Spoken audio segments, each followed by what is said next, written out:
guys, welcome to the biggest agricultural platform in Namibia known as Nduna Ngombe, which means headman of cattle. My name, of course, Mitchell Mutumba Simata, aka the headman of cattle. So let's talk about a topic that's been that's had my interest for a while. It's regenerative farming. People have been talking a lot about it. I've been trying to do research on it. I couldn't get anything. So I went through the biggest agricultural magazine in Namibia known as Farmers Weekly, and I got an article on a farmer who is doing regenerative farming and how he does his. So without any wasting time, let's get into the information. As you guys know, I'm never writing solo. I got my famous notebook with me, which is actually getting very thin. Pages are almost done from all the research that I've been doing. So let's get into this. Regenerative agriculture, we learn from pioneers and our own mistakes. This is from Farmers Weekly. Gerard Janssen van Rensburg. Passion for regenerative agriculture was sparked by the work of the pioneers of the method such as Alan Servour, Gab Brown, to mention a few. And he followed this approach ever since joining the family farm operation in 2006. He stresses that a function and vibrant ecosystem is important for soil fertility, and farmers need to understand how this system works.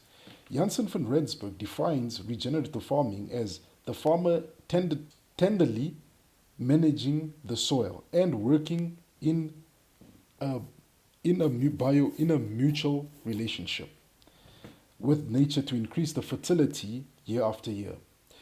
This means caring for the soil organisms and plants, which is achieved by growing diverse plants species with minimum disturbance and no chemicals or high salt fertilizers. If you kill the plant soil organisms, you inherit their work, which you can't perform. He added that farmers need to manage their plants effectively to rebuild the soil ecosystem and minimize the application of nitrogen and other chemical fertilizers. Carefully choose crops. Langplaas boerdery produces sweet potatoes, carrots, beetroot, and a variety of cover crop species, with all these crops being suited to the farmer's soil condition. Approximately 40 hectares are planted to the crops each year, and between 50,000 tons to 55 tons are harvested annually.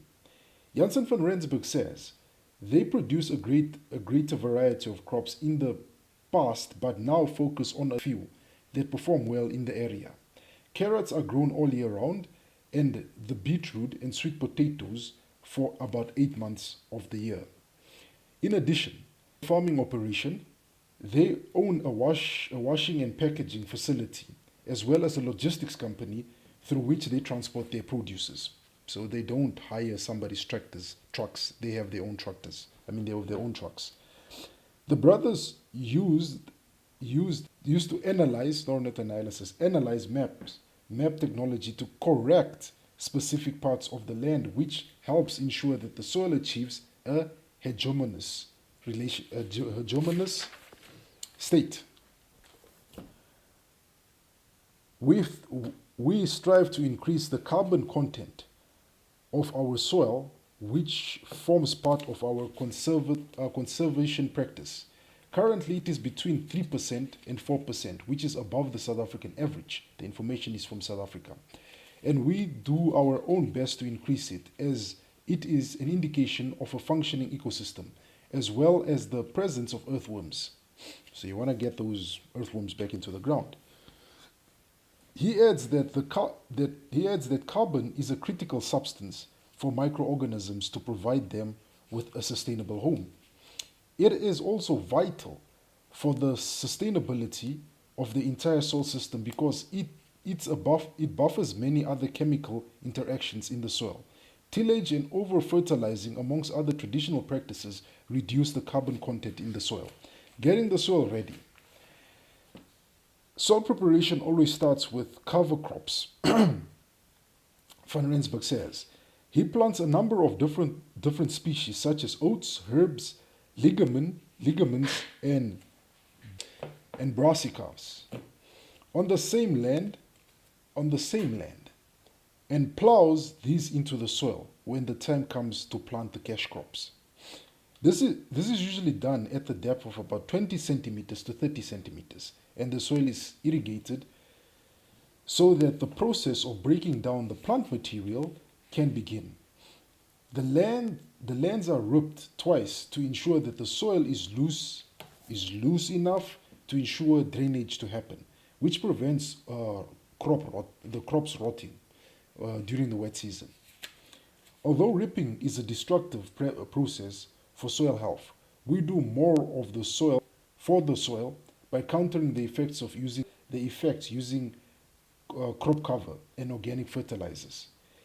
He adds that he adds that they try to avoid breaking down the aggregates that that oxidize the soil, as this would result in micronutrients such as zinc, magnesium, copper, iron becoming biologically inactive in plants.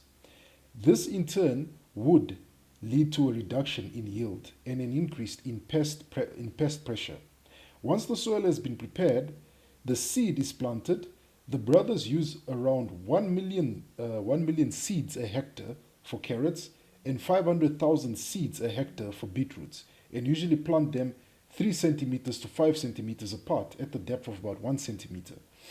Inter-row spacing is about 1.8 meters, enabling tractors and other implements to move between the rows. Yield, yield averages between 50 tons to 70 tons a hectare. Healthy plant, and they produce healthy plants with very good nutrients because they don't use any chemicals. They're using organic and they try to focus on the soil health. The main advantage of following a regenerative agricultural system and successfully implementing it in a commercial farm setup is that it results in healthier plants, explains Mr. van Rensburg.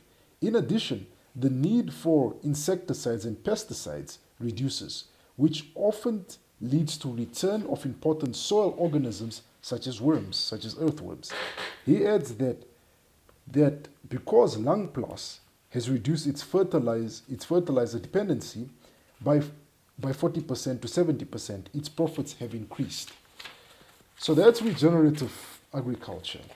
Regenerative, the process of utilizing less chemicals, less chemical fertilizers, less extensive nitrogens, utilizing organic material, utilizing plants such as he said, some beans, some oats, some herbs as fertilizers for his cash crops that he plants. If he's planting carrots, so he would first plant his herbs and oats, and then after harvesting, he would take those the byproduct of crops that remain, rip them into the ground, bury them into the ground, and then water the land so those stumps of wheat break down and actually become fertilizer. And then before then, that's what he do before he starts planting his cash crops, which he focuses on the carrots and the beetroots. So that's Mr. Jansen van Vieren, Jansen van Rensburg, not van Vieren, Jansen van Rensburg's 2 cents on regenerative agriculture and why he does it on his farm. He says ever since he started practicing regenerative agriculture, he's been able to increase his yieldage to about 50 to 70 tons a hectare of his product. So, as they say, nowadays we can't just practice agriculture, we also need to practice conservation agriculture, sustainable agriculture. That's why the other video I spoke about aquaponics, the second video I spoke about, not the second, let's say the third video, which is after this one will be the second video, which I spoke about the plow that was created by Lemken. It's about not just doing the farming, but also conserving the soil, making sure that the soil is healthy for the next generation. You know, for your children still to be able to plow it, for the next generation of people still to be able to live off the soil and make food out of the soil. So this is why I thought I should talk about regenerative agriculture. You know, it's a topic that interests me, probably a topic I'd love to one day interview somebody on and they could explain it in layman terms, but this is why I was searched high and low. I couldn't get anything in layman terms, so I went to Farmers Weekly and I got the article on Mr. Jansen van Rensburg, the owner of Langplas, which is a family farm, with his brother, where they are practicing regenerative agriculture.